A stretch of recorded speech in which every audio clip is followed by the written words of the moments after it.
It's an honor to be with you guys today. It's actually, as a coach, it's an honor to be anywhere. You know, our life in coaching is very tenuous at best.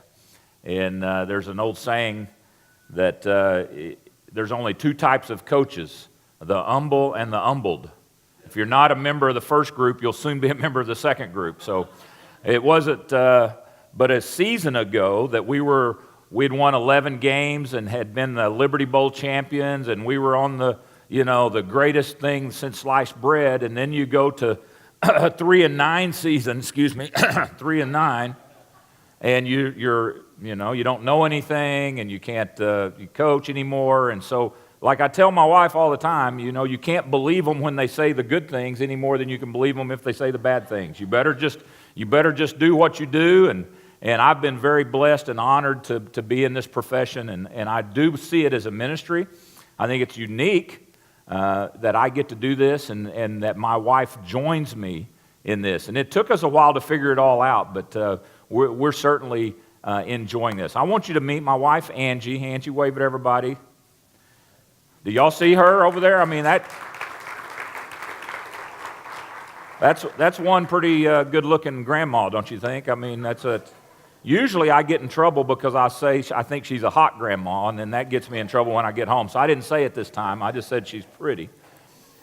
But Angie and I are blessed to have had 3 sons, and of those 3 sons, we now have 2 married, and they've given us 5 grandkids, 4 and under, and we're expecting another one in August, so that'll be 6. You probably don't know this by looking at me, but not only as I'm a great-grandfather. That's pretty amazing, because I'm a grandfather and I'm great at it, so that makes me a great-grandfather. See, okay, I'm going to get you all going here a little bit. Listen, I've got an opportunity today to just kind of talk to you, and I have 2 brothers, okay? I'm the middle son of my mom and dad, and they had 3 sons. And of the middle one, I'm kind of the black sheep. I have an older brother that's a pastor and a younger brother that's a pastor, and I became a coach. Now, I think it's fair because, like today, there are days that I try to get back at them because they're always trying to coach. Okay, so I think every once in a while I ought to get to try to preach a little bit. So just kind of, and I promise you, I'll preach better than they coach. I want to tell you a little bit about myself, just because I like talking about myself, and most of us do. I love, and this is a confession, but I love getting introduced because people hardly ever introduce you without really exaggerating and embellishing and what a great person and what a great coach and what a great man and what a great this and great that. And I don't like hearing that. And Angie and I were newlyweds, and I was just out of school, and I'd played quarterback in college, and I'd gotten used to people being nice to me and saying those great things, and I loved it. And so we were doing a little church, I think it was like a little Valentine banquet, a little youth banquet or something, but the guy got up to introduce me, and he just went on and on about great person, great this, great that, and man, we're so excited to hear this great speaker and just how great it is to have this great man here. And I remember looking at Angie, and I'm saying, babe, I wonder how many really great people there are in the world. I was kind of feeling pretty good about myself. She looks at me and she goes, well, I don't know, but there's one less than you think. For every man out there that's been blessed to outkick their coverage, we're going to talk football here for a minute. If you outkick your coverage, you married up. I married up, okay? And I'm very glad to be a member of that club. But she sees it as her main job in life to keep me and her boys humble. And there's just something about guys. We kind of like to, we like to feel pretty good about ourselves. And so a wife that loves me and cares for me, but also keeps me grounded. It was, in fact, I'll go back. I just thought of this. We were just talking about the Liberty Bowl. But we had heard a speaker at the Liberty Bowl luncheon.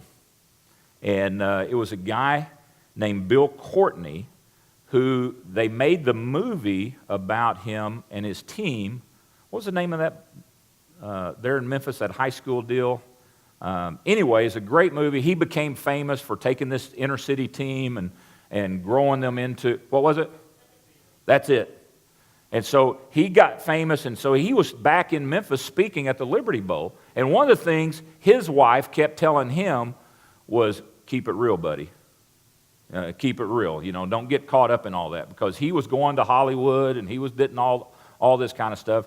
And so I remember there at the Liberty Bowl, at the event, we had an opportunity to go watch the Grizzlies and somebody else. I think they were playing Denver in an NBA game. And they gave us two, I call it 50-yard line. That's not what it is in NBA, but I mean mid-court, right? I mean Jack Nicholson seats. You know what I'm talking about? I mean, we were down, and so we took turns going to see who was going to sit there at mid-court down on the, I mean, you could reach out and touch those guys. You could hear everything, see everything. I thought that was pretty cool. My wife was way, way, way, way up there, and she shot me a little text. I opened that, she said, keep it real, buddy. I thought, well, okay, that's probably fair. I want to tell you a little bit about how I grew up, because this is being Father's Day. I think it's important that we get to talk about dads and get to talk about fathers. And I want to tell you a little bit about my story, and then I want to give you a little challenge, and then I want to finish with kind of in honor of a great Tulsan, Paul Harvey, kind of a rest of the story.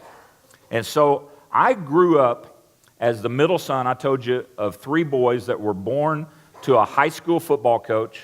Actually, I shouldn't say a high school football coach. He was the high school coach in a little bitty town down in southeastern Oklahoma. And my mom was the high school English teacher.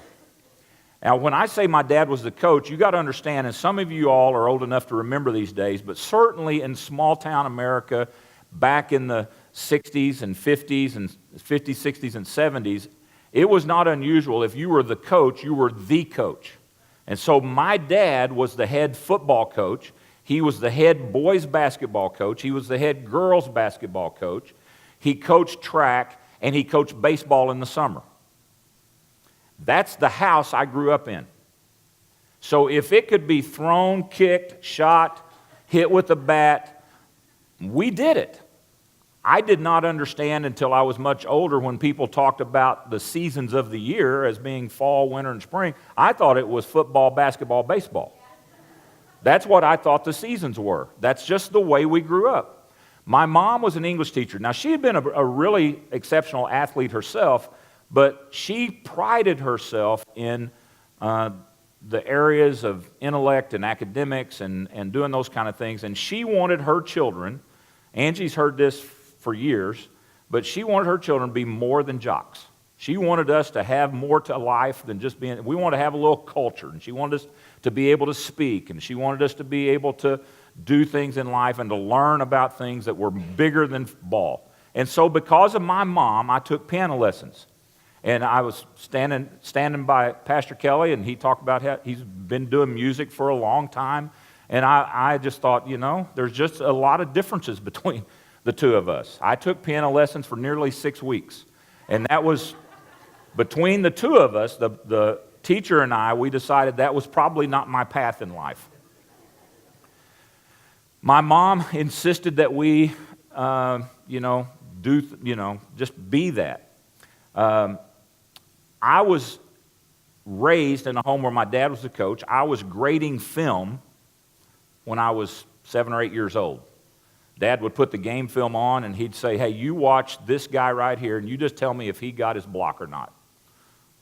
I thought, well, that's kind of fun. You know, I kind of learned how to do that. And then I'd go ride with him to the basketball games and sit on the bench. And I was that guy. I was that little kid that would go out and be shooting baskets at halftime or in between games or right after the game. You know, I'd be one of those guys. Rode in the bus, sitting right next to actually sitting on the heater on those old yellow buses as we'd drive to games. And that's just what I did. And my brothers did that too. And so it's just kind of the way we were raised. I was interesting, though, that my dad had coached up until I was in about the 8th grade. And in the 8th grade, he took the head principal's job at the high school. And in our little town, I remember him saying, I'm really not through coaching, but These jobs don't come around very often, and so he felt the need that he ought to move into administration, and he became a high school principal. And he did that for the next 15 years. While I was in high school, I got an opportunity my senior year to go to the University of Tulsa on a football scholarship. I was recruited, and some of you guys are old enough or remember the glory days, but I was recruited by a guy named F.A. Dry, who was a fabulous, fabulous football coach. Brilliant offensive coach. His quarterback coach at the time that recruited me was Jerry Rome. Jerry Rome had been runner-up to the Heisman and went on to have a great career in the NFL as a coach. And that's kind of what got me to Tulsa. It was about this time of year after my high school graduation and before I was going to get into college, and we were going to come up to Tulsa, usually around the end of July, 1st of August. And I remember getting a letter in the mail, and the letter said, we want to invite you to an FCA meeting, Fellowship of Christian Athletes meeting, that'll go on in the athletic dorm once school starts, and we hope you'll be committed to being involved with us. I didn't know what FCA was. I'd been raised in church. I was a Christian. I knew the Lord. I had wonderful parents in terms of, but it didn't keep me. I tell people when I was young, I had a drug problem at a very early age. I was being drugged to church every time the doors were open. I mean, if it was Sunday, it didn't matter. I was getting drugged to church. Y'all got to get with it here a little bit. But I had been raised right, okay? I had been raised to know Christ. And I did, but I never heard of this FCA stuff. And so one of the things they said in the letter was, we'd like for you to come down to the lobby of the dorm on this particular night. I think it was a Tuesday night, and it's going to be like at 8:30 or 9 p.m. And it was just signed by a guy named Jeb Blunt and a guy named Steve Largent. Jeb was the starting quarterback, and Steve was the starting wide receiver. I went to the meeting not because I cared about FCA. I went to the meeting because the quarterback said you ought to come. And the starting wide receiver said you ought to come. And I thought, well, if I ever want to be the quarterback here, maybe I ought to go. The thing that amazed me when I went in, though, was I saw something that I had not seen growing up. And I'm not talking about my parents. I'm talking about in my own life. I had really segmented my spiritual life. My spiritual life, personally, mostly took place on Sundays and whenever we had youth meetings. And then Monday through Wednesday and Wednesday through Saturday was kind of high school, and I was just kind of doing what I'd do, and it would seem like I'd kind of take the Bible off the shelf and put it back on the shelf, and I'd kind of, and it wasn't that I was uncommitted. I really was. I just did not see this as an everyday 24/7 deal. And I know it's immature. It's just the way I was. And for the first time I walked into this meeting, and there were two big offensive linemen that I knew who they were because they were brothers. And they were two of the biggest, toughest guys on the team. And they were sitting at a little table, not much different than that. And as I walked in, I see these two big guys, just huge. And they're sitting here at the table, and they both have their Bible open, and it's Tuesday night. I'm like, there's something wrong with this. Wait, it's Tuesday night.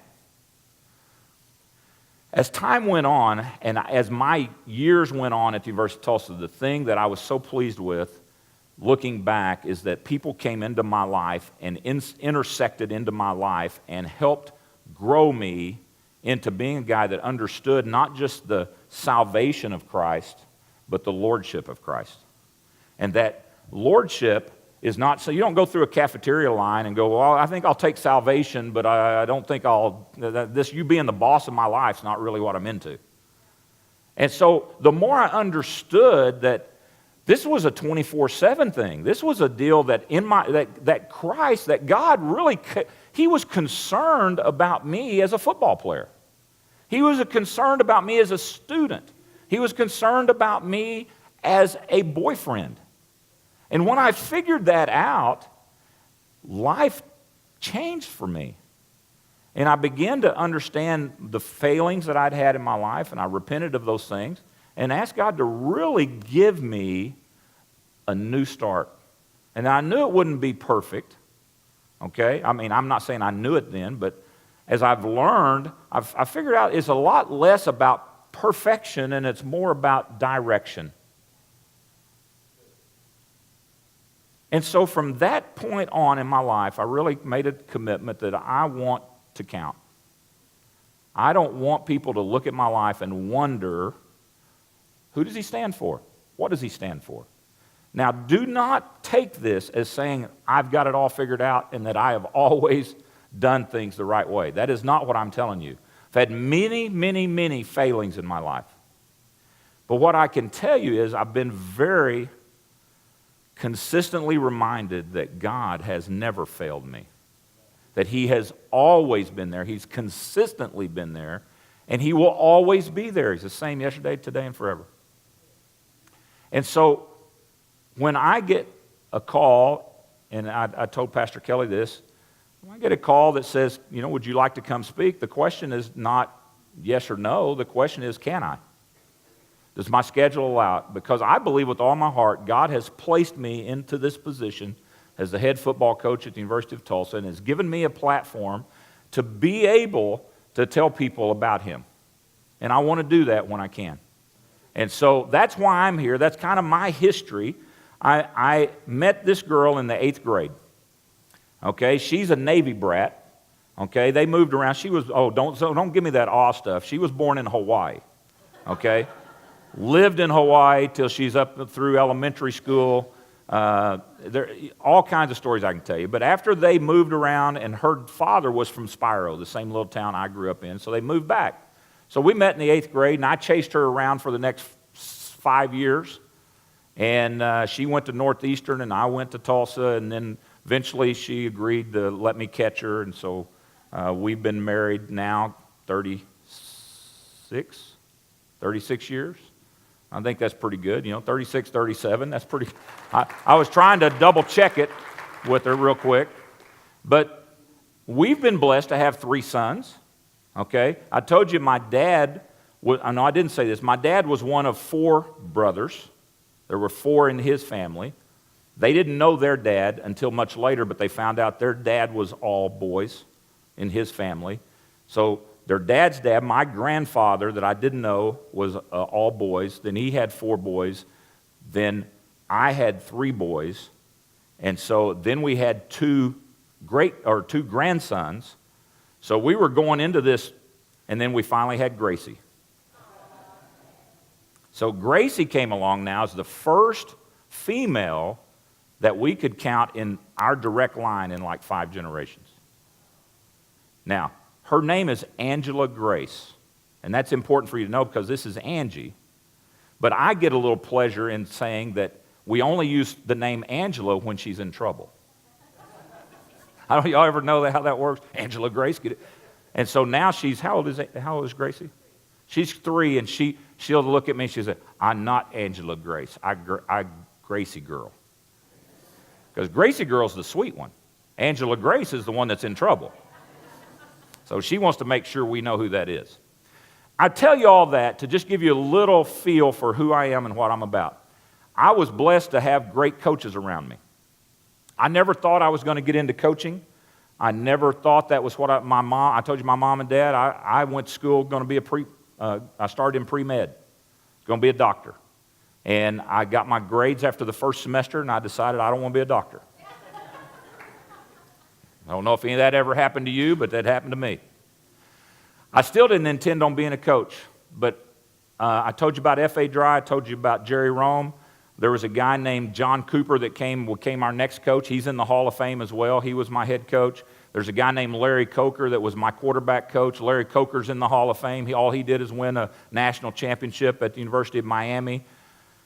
These are the people that I just somehow intersected my life. And they gave me a real heart for football and taught me some things about football.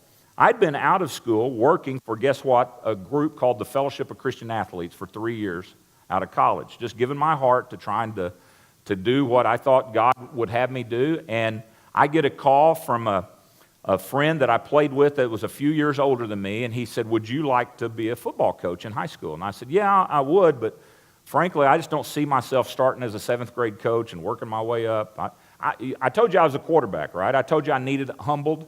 Well, I never wanted to, I'm too good for that, frankly. I just didn't want to do that. I just think you ought to. And so he go, oh, no, we got a better deal than that. We're going to make you the head coach. Really? I'm interested. And so, truthfully, he said, we've had a little thing happen. We had a school, it's a church school here in town, and we've had a group that's taken part of them and gone over and started Metro Christian Academy, and we'd like for you to come to Eastwood Christian School and help us coach football. And I could do that. So I go, and I'm the head football coach in my first ever coaching job. That's pretty amazing. Now, what they didn't tell me is all the really good players went over to Metro, and they were really looking for like a youth minister or something. They just kind of wanted us to all have fun and sing Kumbaya and do all that stuff. But I was into coaching, and I'm going to tell you, I'm going to coach. And so if I'm going to do something, I'm going to do it right. And so I'm proud to tell you the first year, we went 2-8. But we beat 2 of them. Now, here's the deal. I don't think it's where you start. I think it's where you finish. So the next year, it's important for us to continue to improve, and we're going to get this thing going. And so I'm here to tell you that we go 3-7. And that's if you count the forfeit. And by gosh, I'm counting the forfeit. Because if we didn't count the forfeit, we'd been back at 2-8 again. Now, the amazing thing about this is, and I'm telling you, it's kind of funny looking back, but this is the honest truth.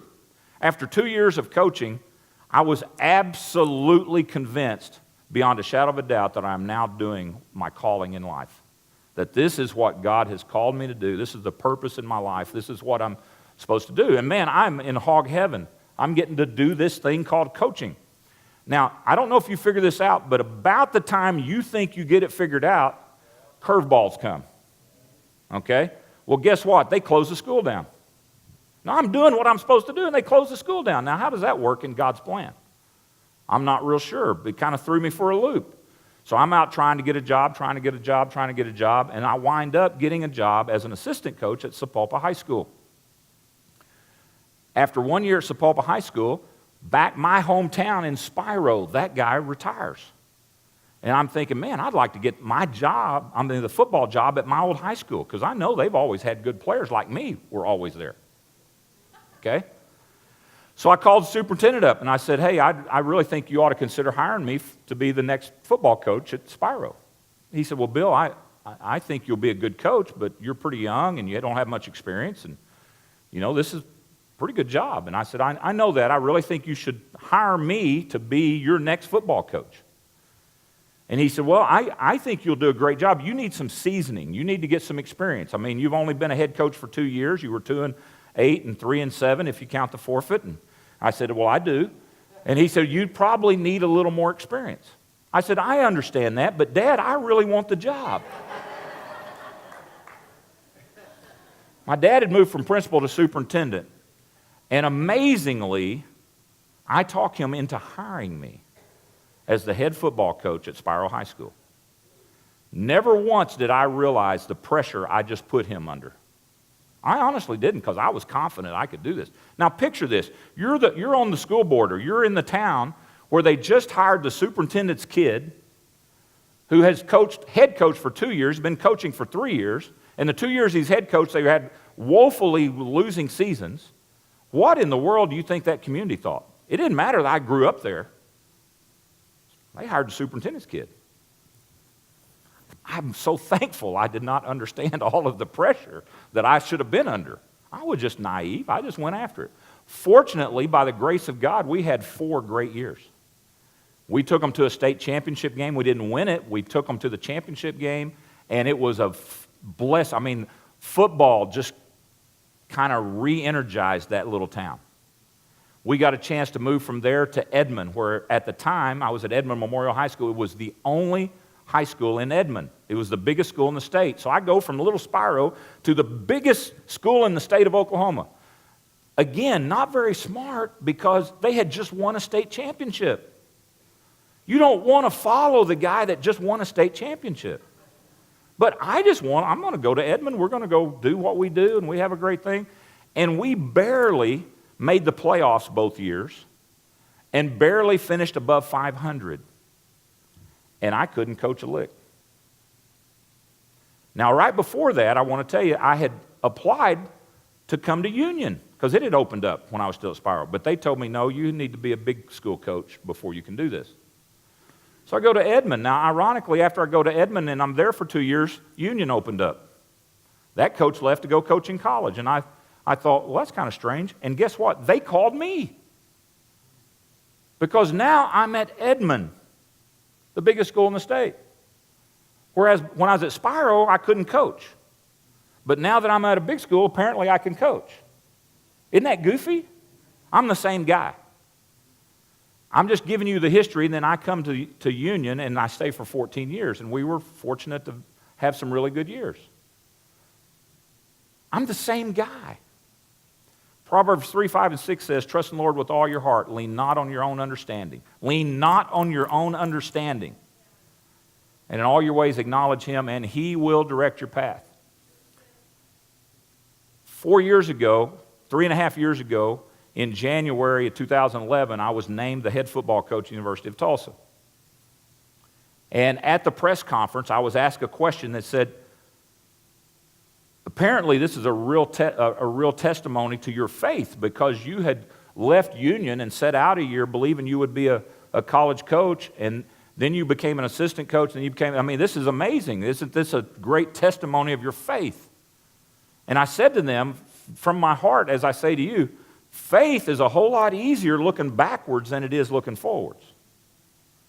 You see, when I stand here and look back to why did I go to Eastwood and then to Spiro and then to Edmond and then to... Because God was directing my path. But as you're going through it, you don't necessarily see it. So I just want to encourage you that I believe God fully directs my path. Now I want to shift to Father's Day. I want to give you a quick thing, and this is more coaching than it is about fathers so far. But I want you to tie it into your life. Because if coaching is what I do, then it doesn't do me any good to get up here and try to preach. I need to coach. Okay? So you just need to put your ball cap on and take a little coaching today. All right? There's 3 things that I believe separate, and I didn't invent any of this. By the way, if you're talking about football, there's no new ideas in football.